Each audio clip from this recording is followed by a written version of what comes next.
থকবিরিম হচ্ছে গারো ভাষার শব্দ। থকবিরিম মানে হচ্ছে বর্ণমালা। আমরা চাচ্ছি থকবিরিমের মাধ্যমে গারো শিল্প, সাহিত্য, সংস্কৃতিকে নিয়ে কাজ করার জন্যে। থকবিরিম একটি সাহিত্য পত্রিকা। থকবিরিমের মাধ্যমে আমরা গারো লেখকদের লেখা প্রকাশ করছি, তাদের বই প্রকাশ করছি।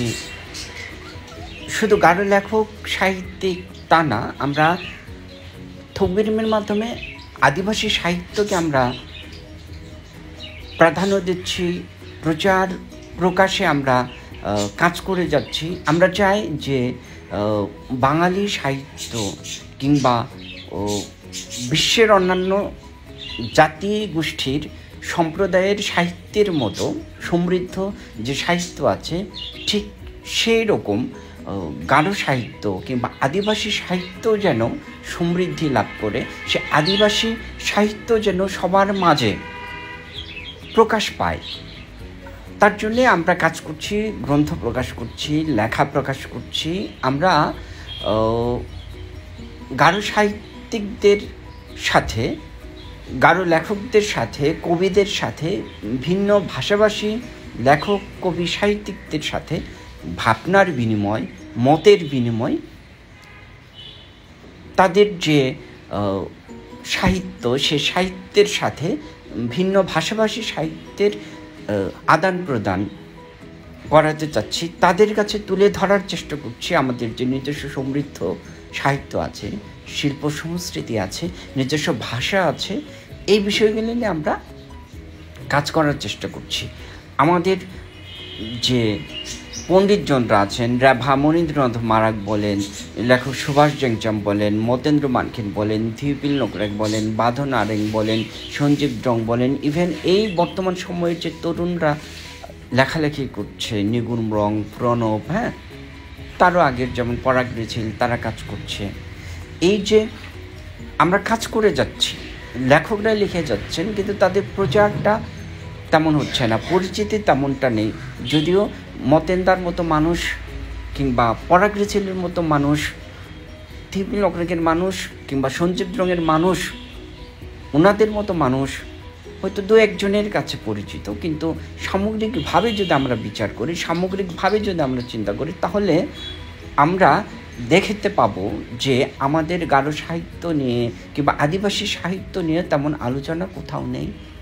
এবং যদি আমি বলি যে অমুক আমাদের গারো সাহিত্যের পণ্ডিতজন রাভা মনীন্দ্রনাথ মারা গেছেন, ওনার সম্পর্কে যদি বলি, ওনারা জানতে চান কিন্তু ওনারা কখনো নাম শুনেননি কিংবা লেখাও দেখেননি। ওনারা মুগ্ধ হয়ে শুনেন ওনার লেখা সম্পর্কে যখন বলা হয়। তো আমরা চাচ্ছি যে থকবিরিম চাচ্ছে, এবং থকবিরিমের কার্যক্রম যেটা, থকবিরিমের লক্ষ্য কিংবা উদ্দেশ্য যেটা, সেটা হচ্ছে আমাদের সাহিত্যকে, নিজস্ব সাহিত্যকে, নিজস্ব শিল্পকে, নিজস্ব সংস্কৃতিকে ভিন্ন ভাষাভাষী সাহিত্যিক সংস্কৃতির কাছে তুলে ধরা, প্রচার করা, এবং সেই সাথে আমাদের নিজেদেরকে তুলে আনা, নিজেদের লেখাকে প্রকাশ করে নিজেদের লেখক তৈরি করা। এটাই হচ্ছে আমাদের প্রধান উদ্দেশ্য। আমাদের যে সে কী বলবো, আমাদের অজপাড়া গায়ে যে লেখক, আমাদের সে সীমান্তে, সে পাহাড়ের মানে ঢালে যে লেখকের বাড়ি, সেই লেখক যেন এই থকবিরিমের মাধ্যমে উঠে আসেন।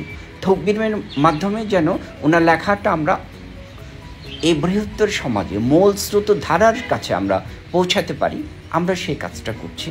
আমরা লেখকদের সম্মান দেওয়ার চেষ্টা করছি, লেখকদেরকে আমরা জন্মদিন বলেন, লেখকদেরকে সম্মাননা দেওয়ার যে উদ্যোগ, সেটা আমরা গ্রহণ করছি, আমরা করার চেষ্টা করছি, স্মরণিকা তৈরি করার চেষ্টা করছি লেখকদের। এটা আমরা করার চেষ্টা করছি থকবিরিম থেকে, আমরা যেন আগামীতে আরও ভালো করে কাজ করতে পারি। এটা হচ্ছে আমাদের উদ্দেশ্য। আর আমাদের যে প্রকাশনা, আমরা হাঁটি হাঁটি পা করে এগিয়ে যাচ্ছি। আমরা দু একটা বই প্রকাশ করার চেষ্টা করছি গারো লেখকদের কাছে, গারো লেখকদের লেখা আমরা প্রকাশ করার চেষ্টা করছি দু একটা। যেমন আমরা গত বছর প্রকাশ করেছি, এই বছরও করেছি, এর আগের বছরও করেছি, হয়তো খুবই সামান্য, তারপরও আমরা চেষ্টা করছি এই সামান্য থেকেই, বিন্দু বিন্দু জল থেকেই যদি সিন্ধু তৈরি হয়, তাহলে খারাপ কি? এবং আমাদের উদ্দেশ্যটা, আমাদের লক্ষ্যটা, আমাদের কার্যক্রম, সে লক্ষ্যকে, সে উদ্দেশ্যকে কেন্দ্র করে আমরা সামনের দিকে ধাবিত হচ্ছি।